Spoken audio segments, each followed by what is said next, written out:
ஓம் சாந்தி. பாபாவின் நினைவோடு 12/11/2025 முரளியின் சாரத்தை பார்க்கலாம். பாபா கேள்வி கேட்குறாங்க. சேவாதாரி குழந்தைகளிடம் எந்த பழக்கம் முற்றிலும் இருக்கக்கூடாதுன்னு பாபா கேட்குறாங்க. பாபா சொல்கிறாங்க, யாரிடத்திலும் பணம் கேட்கக்கூடாது. குழந்தைங்களுக்கு இது கடுமையாக தடை செய்யப்பட்டிருக்கு. நாடகப்படி யார் கல்பத்திற்கு முன்பு விதை விதைத்திருக்கின்றார்களோ, ஆஸ்தி அடைந்திருந்தார்களோ அவர்கள் தானாகவே செய்வார்கள். நீங்கள் எந்த காரியத்திற்காகவும் கேட்காதீர்கள். செய்யவில்லை எனில் அடைய மாட்டார்கள். மனிதர்கள் தானம் புண்ணியம் செய்கின்றனர் எனில் கைமாறாக அடைகின்றனர் இல்லையா? அரசரின் வீட்டில் அல்லது செல்வந்தர்களின் வீட்டில் பிறப்பெடுப்பர். யார் செய்ய வேண்டுமென்று இருக்கின்றதோ அவர்கள் தானாகவே செய்வார்கள். நீங்கள் கேட்கக்கூடாது.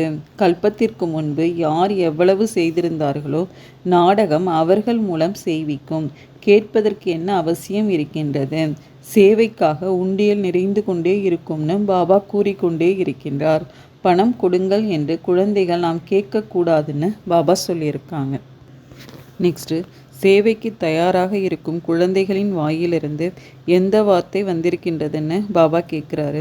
பாபா சொல்கிறாரு, எந்த குழந்தைகள் சேவைக்கு தயாராக இருப்பார்களோ அவர்கள் வாயிலிருந்து நாம் அனாதையாக இருந்தோம் என்பதை இப்பொழுது நீங்கள் தெரிஞ்சிருக்கிறீங்க.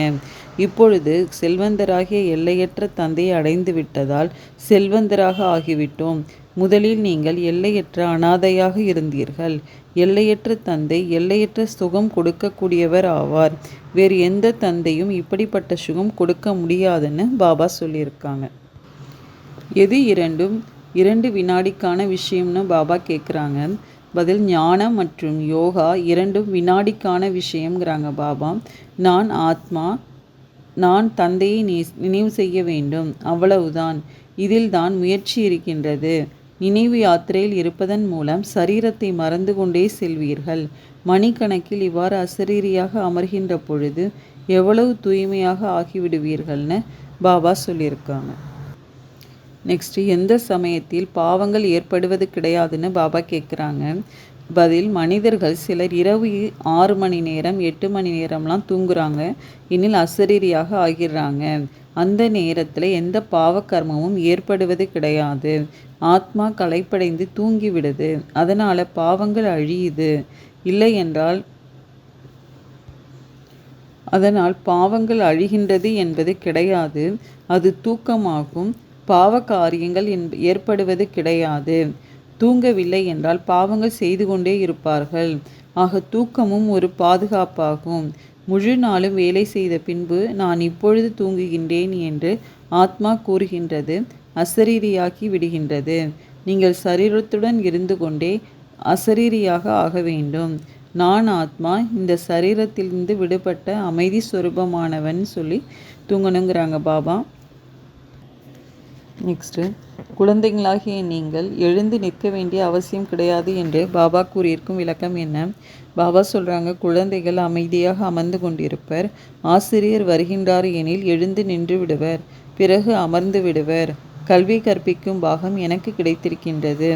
ஆக கற்பித்தே ஆக வேண்டும் என்று தந்தையும் சொல்கிறாரு. குழந்தைகளாகிய நீங்கள் எழுந்து நிற்க வேண்டிய அவசியம் கிடையாது. ஆத்மாவானது அமர்ந்து கேட்க வேண்டும். உங்களது விஷயமே முழு உலகிலிருந்து தனிப்பட்டது.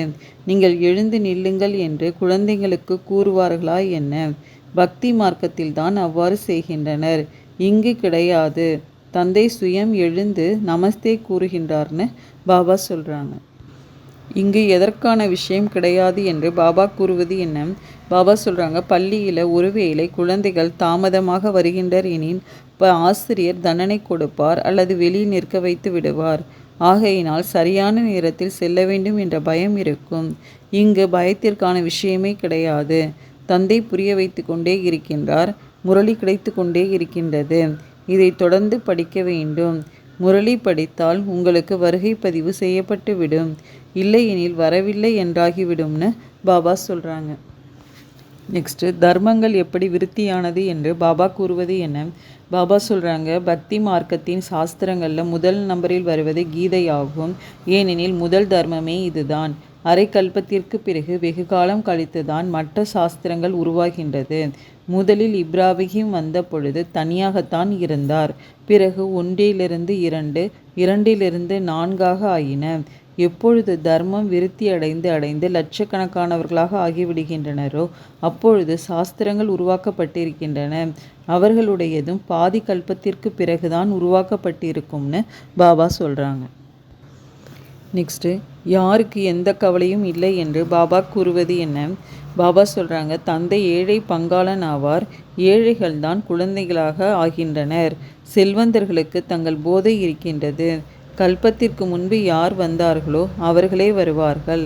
கவலைப்படுவதற்கான விஷயம் எதுவுமே இல்லை. சிவபாபாவிற்கு ஒரு பொழுதும் எந்த கவலையும் கிடையாது. தாதாவிற்கு, அதாவது பிரம்மாவிற்கு இருக்கலாம். நான் நம்பர் 1 தூய்மையாக ஆக வேண்டும் என்ற தனது கவலையும் இருக்கிறது. இதில் தான் குப்தமான முயற்சி இருக்கின்றதுன்னு பாபா சொல்கிறாங்க. எந்த யுக்தி மிகவும் நல்ல யுக்தி என்று பாபா கூறுவது என்ன? பாபா சொல்கிறாங்க, சார்ட் வைப்பதன் மூலம் புரிந்து கொள்ள முடியும். இவரது முயற்சி அதிகமாக இருக்கின்றது. டைரி வையுங்கள் என்று தந்தை சதா புரிய வைத்து கொண்டே இருக்கின்றார். பல குழந்தைகள் எழுதவும் செய்கின்றனர். சார்ட் எழுதுவதன் மூலம் அதிக விழிப்புணர்வு அடைகின்றனர். இந்த யுக்தி மிகவும் நல்ல யுக்தியாகும். ஆக அனைவரும் செய்ய வேண்டும். டைரி வைப்பதன் மூலம் உங்களுக்கு மிகுந்த நன்மை ஏற்படும். டைரி வைப்பது என்றால் தந்தையை நினைவு செய்வதாகும். அதில் தந்தையின் நினைவு பற்றி எழுத வேண்டும். டைரியும் உதவியாளராக ஆகிவிடும். நல்ல முயற்சி ஏற்படும். குறிப்பெடுப்பதற்காக லட்சம் கோடிக்கணக்கான டைரிகள் தயாரிக்கப்படுகின்றன. குறிப்பெடுப்பதற்கு அனைத்தையும் விட முக்கியமான விஷயம் இதுவாகும். இதை ஒரு பொழுதும் மறந்துவிடக்கூடாது. அந்த நேரத்திலேயே டைரியில் எழுதிவிட வேண்டும். இரவில் கணக்கு வழக்கு எழுத வேண்டும். எனக்கு நஷ்டமாகி கொண்டிருக்கிறது என்பதை அறிந்து கொள்ள முடியும். ஏனெனில் பல பிறவிகளின் பாவங்களை அழிக்க வேண்டும்னு பாபா சொல்கிறாங்க. நெக்ஸ்ட்டு, எந்த விஷயம் உங்களை தவிர வேறு யாருக்கும் தெரியாது என்று பாபா கூறியிருப்பது என்ன? பாபா சொல்கிறாங்க, இப்பொழுது மீண்டும் சொர்க்கத்திற்கு எஜமானர்களாக ஆகி கொண்டிருக்கிறோம். எனில் குஷியாக இருக்க வேண்டும். பெயரே சொர்க்கம். மாளிகையில் எவ்வளவு தங்கம் வைரங்கள் பதிக்கப்பட்டிருக்கும். சோமநாத் கோயிலும் தங்கம் வைரத்தினால் எவ்வளவு நிறைந்திருந்தது.